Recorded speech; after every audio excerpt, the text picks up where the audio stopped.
pribadi nih hanya untuk tahu mengenai hakikat ataupun istilahnya ma'rifat aja gitu. Ma'rifat mungkin terlalu sadis, hakikat aja, sesuatu yang bahwa Allah tuh ini dan Allah tuh seperti apa gitu ya, dengan 99 namanya, dengan kebesarannya dan segala macam, itu ternyata tidak cukup.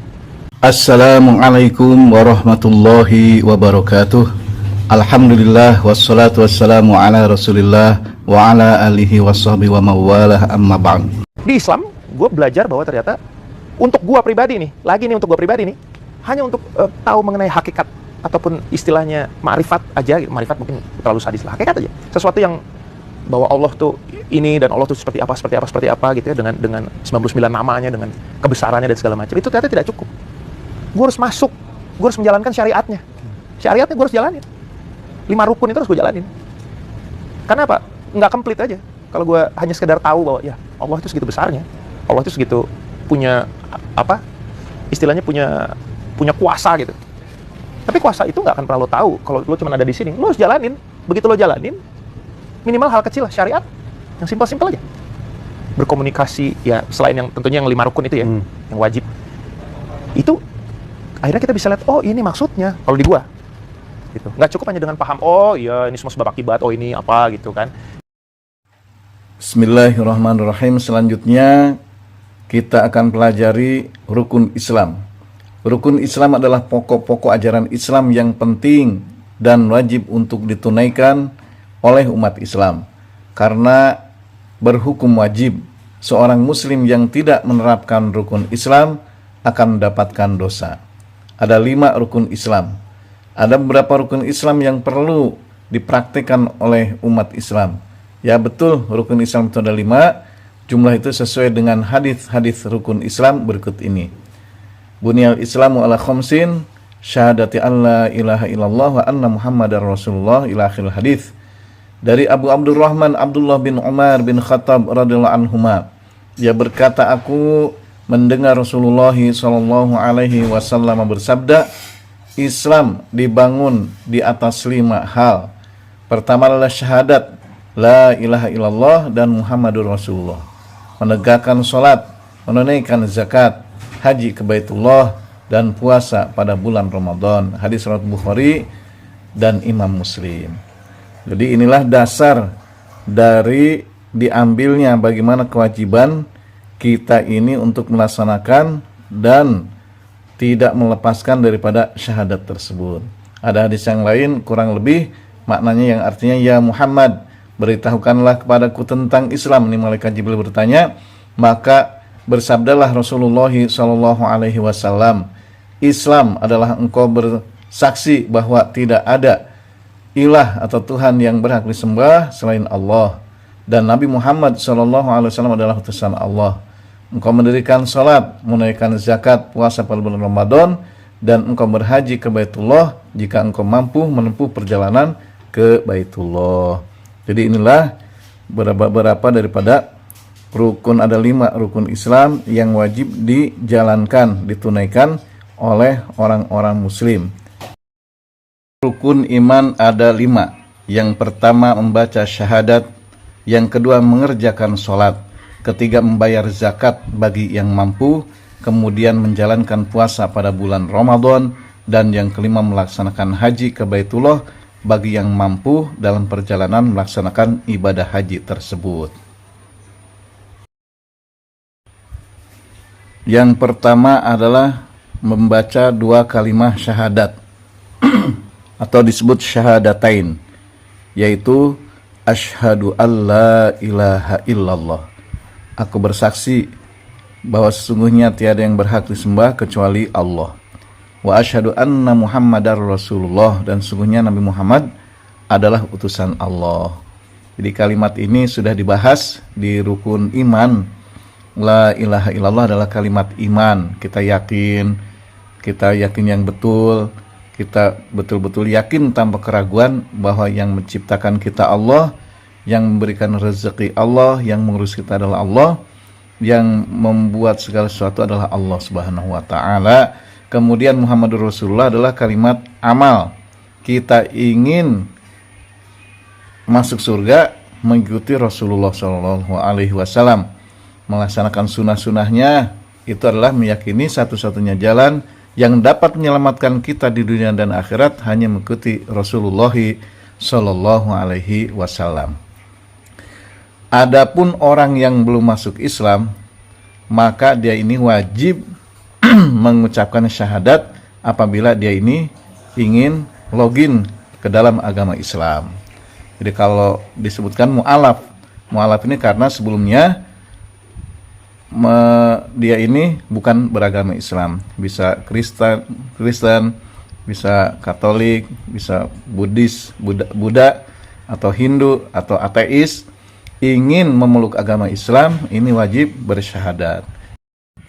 Syahadatnya adalah asyhadu alla ilaha illallah wa asyhadu anna muhammadar rasulullah. Lalu bagaimana kalau lahir dari umat Islam? Apakah perlu syahadat lagi? Ulama mengatakan karena ada hadis Rasulullah Shallallahu Alaihi Wasallam, kullu mauludin yuladu alal fitrah. Setiap bayi yang dilahirkan dia ini suci. Kata ulama ayil fitratil Islam, yaitu dia ini sudah suci dalam agama Islam. Jadi kalau orang yang dilahirkan dari orang yang Islam, beragama Islam, maka dia ini tidak wajib syahadat. Kecuali kalau dia sudah balik, kemudian dia keluar dari agama Islam atau murtad, mau masuk Islam lagi, maka wajib login, wajib membaca syahadat. Syahadat ini seperti password ingin masuk Islam, ya. Aslim taslam, masuk Islamlah maka kalian akan selamat. Walakal jannah, dan kau akan masuk surga Allah. Ini bagi orang yang baru yang lahir di orang tua yang muslim, maka tidak wajib syahadat karena dia ini sudah termasuk orang yang Islam. Begitupun orang yang belum balik, maka dia ini termasuk orang yang meninggal dalam keadaan Islam. Walaupun kedua orang tuanya kafir, walaupun kedua orangnya tidak beragama misalnya, walaupun kedua orang tuanya beragama animisme, dinamisme, kemudian melahirkan anak laki-laki misalnya, sebelum balik usia 15 tahun meninggal dunia, maka dia ini akan dijadikan wildanum mukhalladun, pelayan-pelayan surga.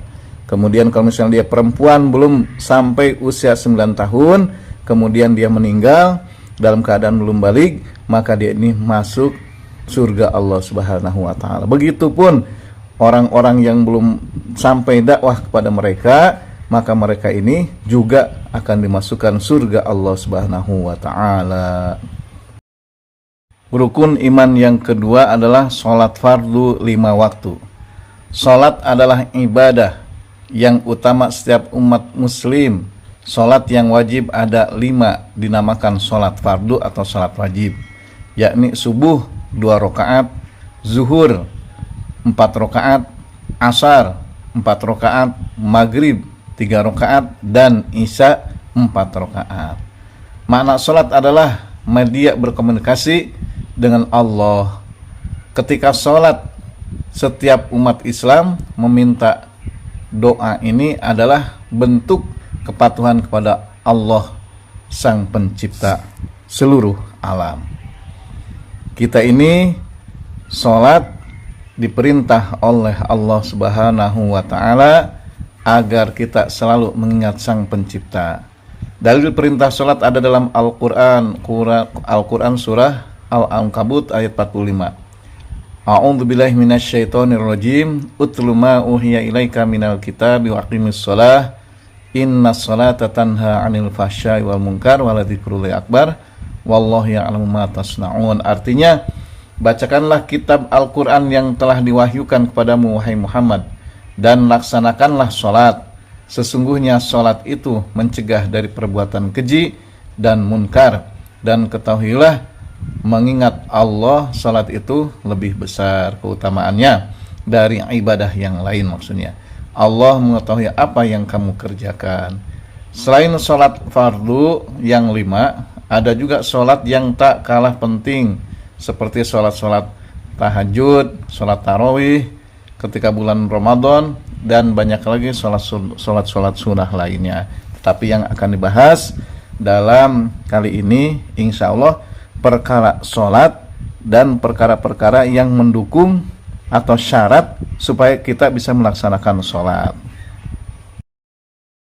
Untuk melaksanakan sholat fardu atau sholat wajib yang 5 waktu dilaksanakan harus memenuhi syarat-syarat berikut ini.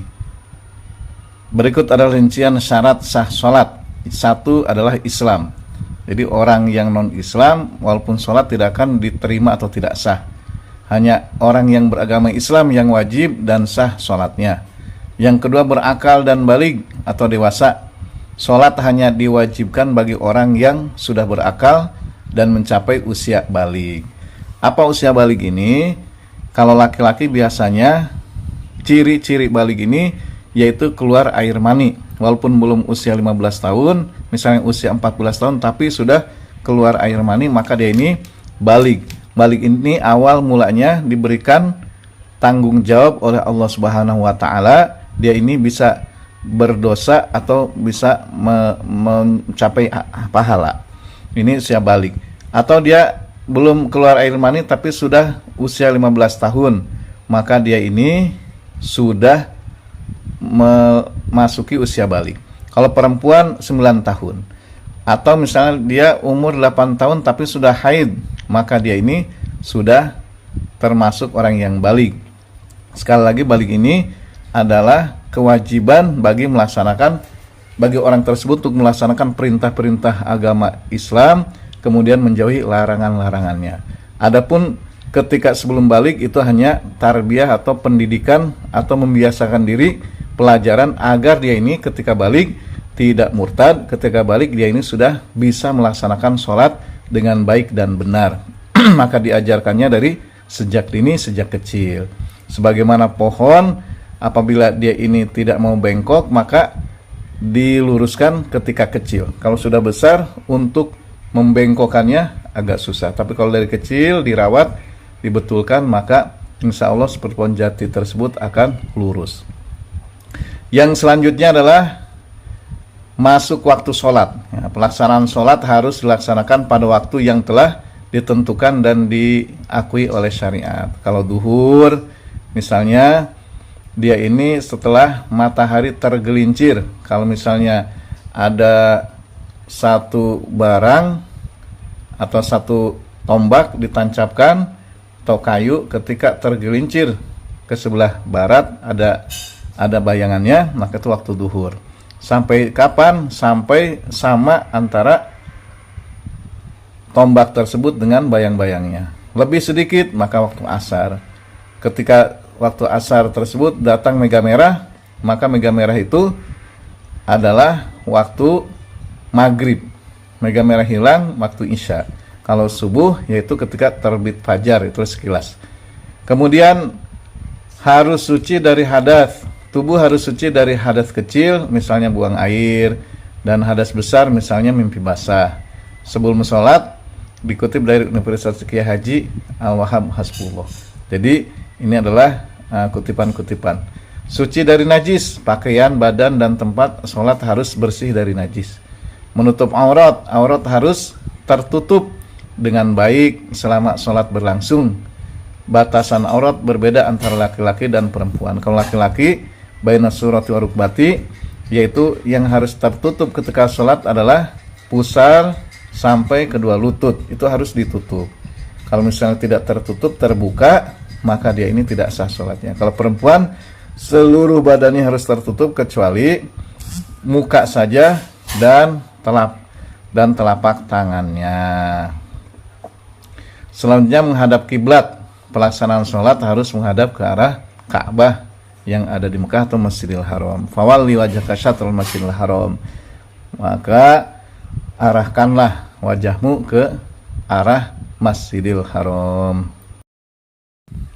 Yang menyebabkan kita mempunyai hadas besar atau penyebab hadas besar dan kewajiban mandi wajib, yaitu pertama keluar air mani.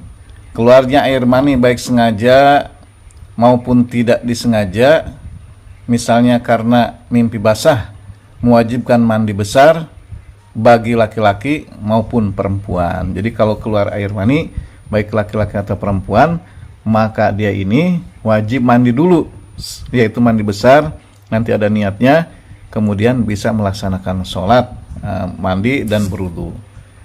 Kemudian bersetubuh, melakukan hubungan badan antara suami istri adalah salah satu penyebab utama seorang wajib mandi. Bahkan jika tidak sampai keluar air mani pun, kalau misalnya bersetubuh, maka dia ini wajib mandi karena dia ini termasuk mempunyai junub namanya.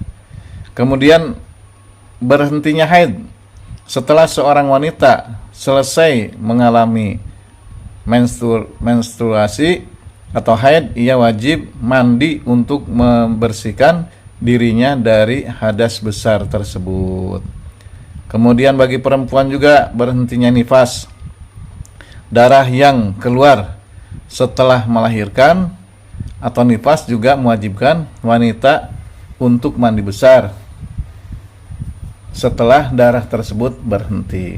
Jadi paling sedikit haid ini adalah sehari semalam. Kemudian paling banyak yang biasanya adalah 7 hari 7 malam. Paling banyak adalah 15 hari 15 malam.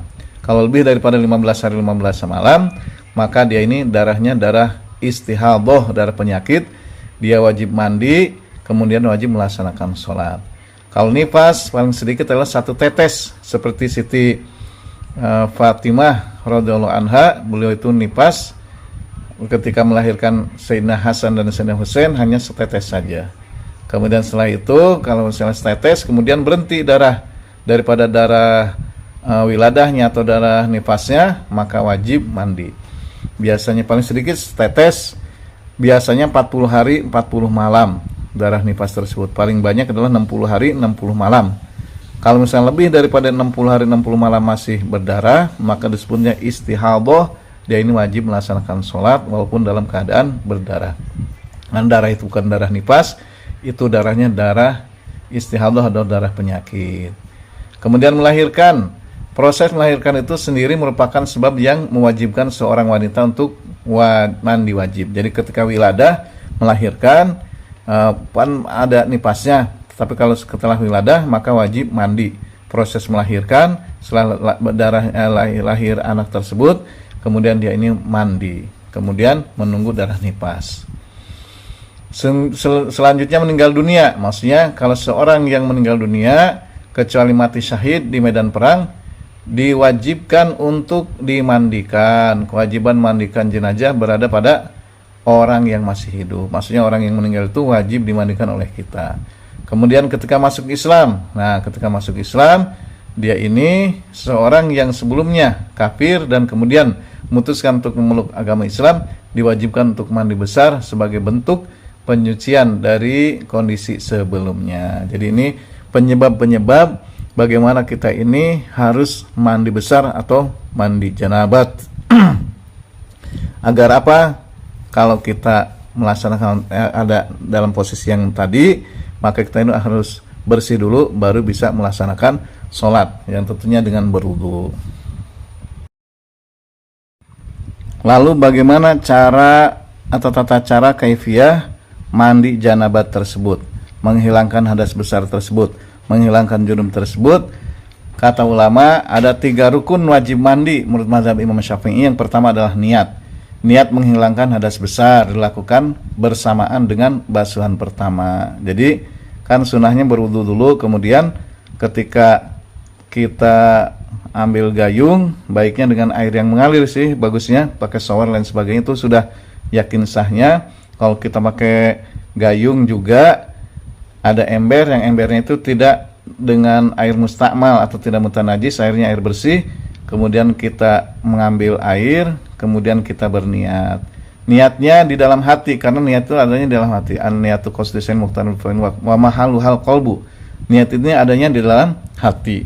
Jadi dalam hati boleh pakai bahasa apa saja, bahasa Indonesia, bahasa Batak, bahasa Jawa, bahasa Sunda. Aku niat menghilangkan hadas besar fardu karena Allah. Ada fardunya, ya, aku menghilangkan hadas besar fardu karena Allah. Karena menghilangkan hadas besar itu adalah kewajiban, bukan sunnah, tapi fardu karena Allah Ta'ala. Itu niat itu penting karena rukun hati itu adalah niat dengan ikhlas. Ya, fardu lillahi ta'ala. Pakai bahasa Arab boleh nggak? Boleh pakai bahasa Arab. Bahkan ini ada perintah dari Rasul, ta'allamul arabiyyata wa 'allimuhan nas. Belajarlah bahasa Arab dan ajarkanlah kepada manusia. Kan Abul Asad Ad-Dauli, beliau ini mengajarkan bahasa Arab. Nawaitu raf'al hadasil akbari fardhol lillahi ta'ala, ya. Nawaitu, aku berniat, raf'al hadasil akbari, mengangkat hadas yang besar, fardhol lillahi ta'ala, fardu karena Allah Subhanahu wa ta'ala, fardu dengan ikhlas karena Allah Subhanahu wa ta'ala. Jadi ini pakai bahasa Arab, dilafadzkan itu supaya apa? Supaya membantu hati kita berniat, ya. Dilafadzkannya supaya membantu hati kita berniat, atau di dalam hati saja sudah sah. Pakai bahasa Arab, nawaitu raf'al hadasil akbari fardhu lillahi ta'ala. Pakai bahasa Indonesia, aku niat menghilangkan hadas besar, fardu karena Allah ta'ala. Ya, ini niat, ya, niatnya penting. Kalau tidak niat, mandi biasa saja, maka tidak sah, tidak akan hilang janabat kita. Tetap kita ini berhadas besar. Yang kedua, menghilangkan najis dulu, membersihkan najis yang menempel di badan sebelum atau saat mandi wajib, agar tidak menghalangi air mencapai kulit, ya. Ada najis dihilangkan dulu, bersihkan dulu. Misalnya kita ada kotoran bayi, misalnya ada kotoran cecak misalnya nempel di kita, dibersihkan dulu. Itu salah satu daripada rukunnya. Kemudian meratakan air ke seluruh rambut dan kulit atau seluruh tubuh, memastikan air mengenai seluruh tubuh termasuk pangkal rambut, kulit, dan lipatan-lipatan. Jadi itu betul-betul bagaimana supaya air itu membasahi seluruh tubuh kita. Kalau Rasulullah SAW berwudu ini dengan satu mud ini satu genggaman tangan atau 1 ons air, itu sudah bisa berwudu. Kalau mandi, Rasulullah 1 sok. 1 sok ini adalah 3,5 atau 3,5 liter. Atau kalau dari air misalnya hanya dengan 5 liter sudah cukup. Kalau kita di Indonesia ini, alangkah baiknya dengan air yang mengalir. Kalau bilas-bilas bolehlah pakai air-air yang takutnya, maksudnya kalau di ember itu terkena najis atau mustakmal air tersebut, takut-takutnya ya, hati-hatinya. Tapi kalau misalnya dengan air mengalir, kita sudah yakin karena air mengalir ini membersihkan daripada tubuh-tubuh kita. Berwudu pakai air mengalir, mandi pakai air mengalir, pakai shower itu bagus. Memang di Indonesia kalau yang tempat panas ini tidak terasa kita ini sudah terbasahi atau belum. Coba kalau di tempat dingin, misalnya di Puncak, Bogor, atau misalnya di kota Sarangan, Jawa Timur sana misalnya, kalau kita kena air itu sudah terasa. Jadi memang sangat masuk di akal kalau misalnya Rasul mandi hanya dengan 1 sok, hanya dengan 4 liter atau 5 liter air, itu sudah membasahi semuanya. Karena air ini refleksnya cepat, ya, membasahi daripada kulit kita. Jadi digosok-gosok, lipatan-lipatan lainnya sebagainya. Ini cara kita melaksanakan mandi besar.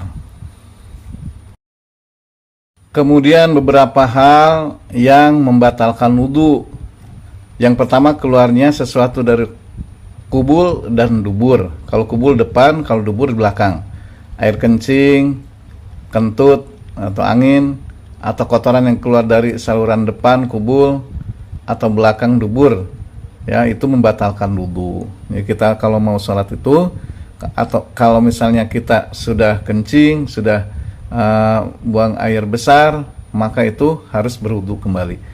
2, hilang akal, kondisi seperti tidur, nyenyak hingga tidak sadar, pingsan, mabuk atau gila, dan membatalkan wudu. Atau disebut lagi mugma alaih, mugma itu penyakit ayan, maka dia ini wajib berwudu. Kecuali duduknya itu diam, ya, duduk diam, kemudian di tempat yang diam, tidak sampai terguling misalnya, karena pantatnya ini terhalang dari mengeluarkan kentut.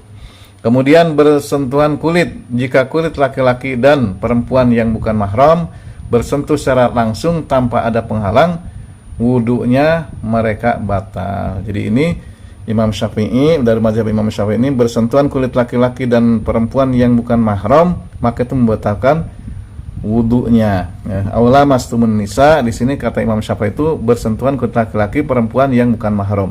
Tapi kalau ulama yang lain kata aula mastumun nisa itu kalau misalnya suami istri berjima, maka itu batal wudunya.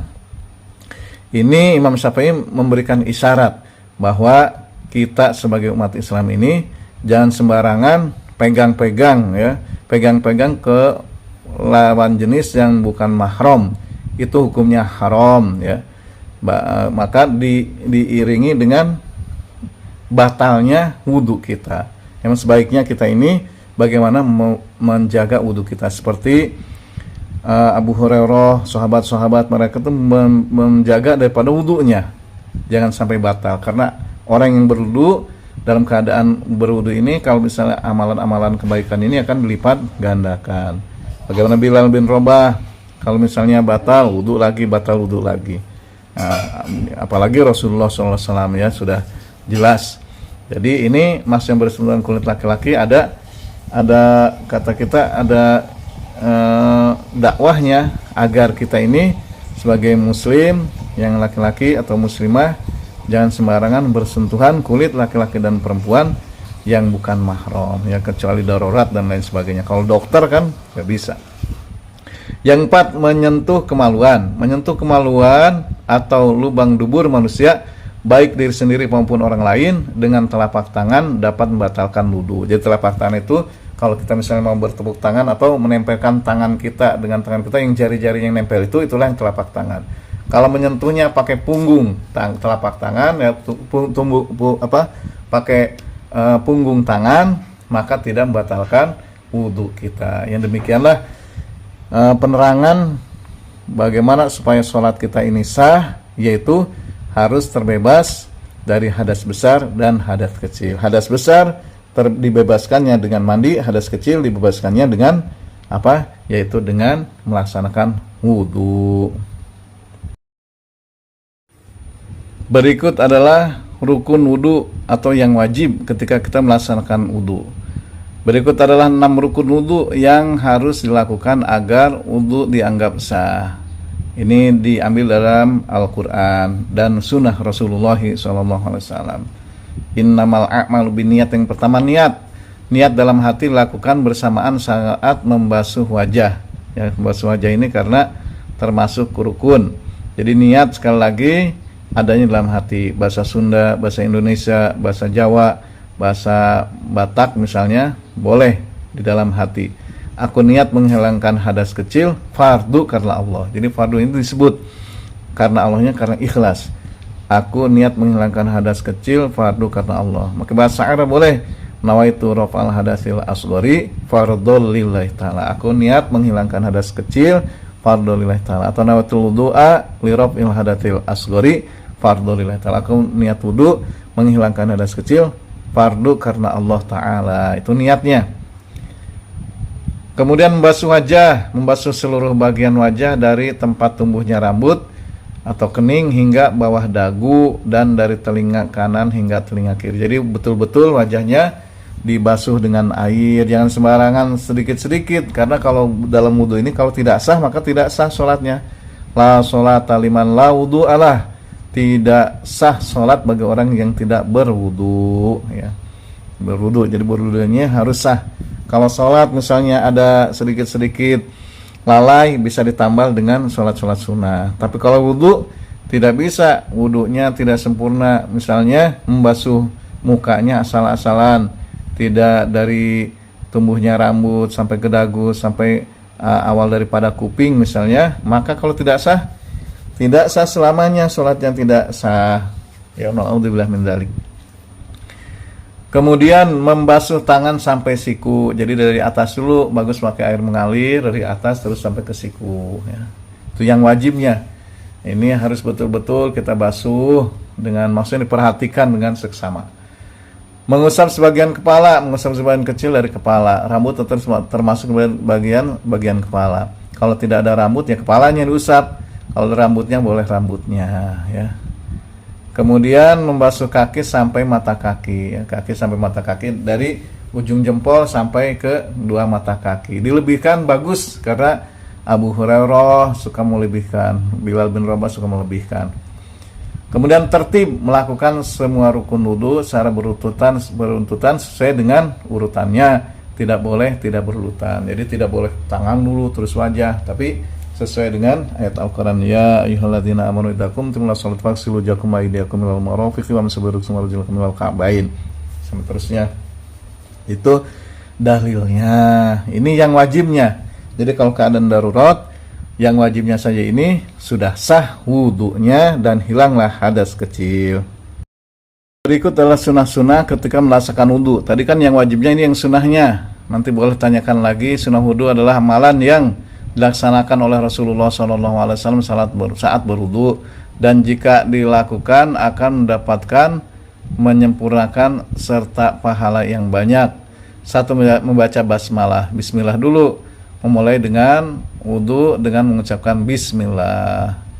Kemudian basuh tangan sebelumnya masuk ke wadah air, membasuh kedua telapak tangan sebelum mulai mencuci anggota badan lainnya. Kemudian berkumur-kumur, ya, berkumur-kumur ini merupakan sunnah Rasulullah dengan air. Kemudian menghirup air ke hidung, ya, istinsyak namanya. Itu merupakan sunnah Rasulullah SAW. Kemudian menghirupnya sekarang mengeluarkan juga itu istinthar namanya, sunnah Rasulullah. Kemudian mengusap telinga, mengusap kedua telinga, bagian luar dan bagian dalam, itulah sunnah Rasulullah SAW juga. Kemudian menyela air tangan dan kaki, menyela-nyela ya dari jari-jari tangan dan air, itu merupakan sunnah. Kemudian menyela janggut, ya, janggut apabila tebal, itu juga sunnah. Kalau dalam masalah janggut ini, kalau misal tebal itu kalau tidak kelihatan lagi dagunya itu termasuk tebal. Kalau yang masuk tipis masih kelihatan dagunya itu wajib semuanya terkena air, ya, dalamnya. Kalau misalnya tebal, karena sunnah Rasulullah SAW hanya menyela-nyela dan pakai air luarnya saja. Kemudian mendahulukan anggota wudhu yang kanan, ya. Mendahulukan anggota tubuh yang kanan atau yang tayamun, ini merupakan sunnah Rasulullah SAW. Kemudian basuh 3 kali, berkumur tangan 3 kali, berkumur 3 kali, muka 3 kali, itu adalah sunnah Rasulullah SAW. Kemudian muawalat maksudnya adalah terus menerus, ya. Jadi antara satu basuhan kepada satu basuhan itu satu waktu pada saat itu, ya, tidak ngopi dulu, tidak makan dulu baru ngusap wajah terus kemana lagi misalnya, ya, itu tidak sunnah. Sunnahnya berurutan pada satu waktu sampai selesai. Itu adalah muawalat, ya, terus menerus. Sunnah yang dilaksanakan oleh Rasulullah SAW. Bila kita melaksanakan dapat pahala yang besar, dapat sunnah Rasulullah SAW juga.